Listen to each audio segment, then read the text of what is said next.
Yo, welcome to the second part of the video about map design, sensitivity, and so on.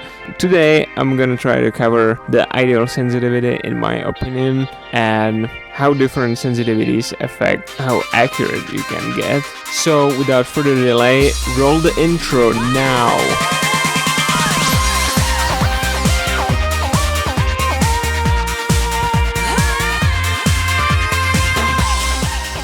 So the last time we were talking about controller sensitivities.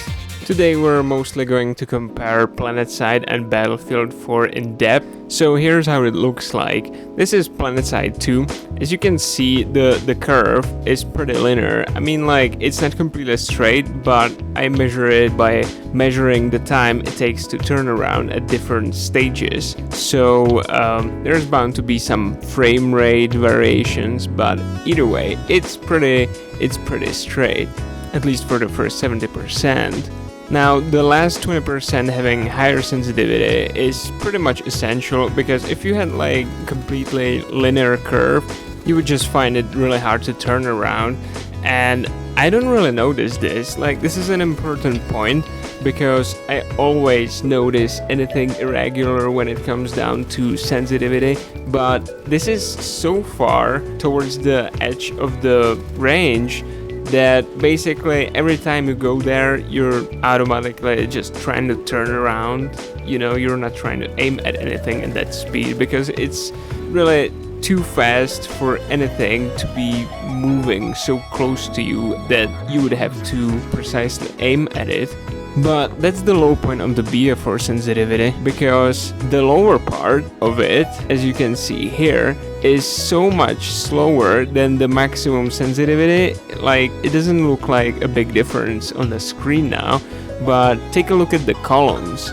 You can see that in Planetside, where it's pretty much linear, you have like 2 or 3 times the sensitivity in this area. So to actually reach a certain speed, like here for example, you're gonna have a really hard time, simply because you have to cross so much space with low sensitivity here. And in this area, suddenly the sensitivity gets so much higher, it will really mess up your muscle memory. I mean, like, look at the columns. If you look at the values, then, you know, from 2 to about 6, you go about the same amount as from 6 to 7.25 or something like that. Like, really? And that's when you want to use a sensitivity that's on 7. You know, that's like really messed up. You're gonna have a real hard time aligning that, because you travel so far with your thumb to make a small raise in speed, and then as soon as it starts getting like way faster, then you need to stop. So that's like really small area where you need to stop your finger in order to control it. And if you have to variate between like 4 and 7, it's gonna be really hard, especially if you're trying to, you know, if there's someone bunny hopping right in front of you, and every time he stops you have to aim slowly, then he jumps again and you have to aim fast. It's gonna be really hard for you to alternate between those. I mean, you can get used to it if you're like super godlike or something, but you're always gonna have an easier time with more linear sensitivity.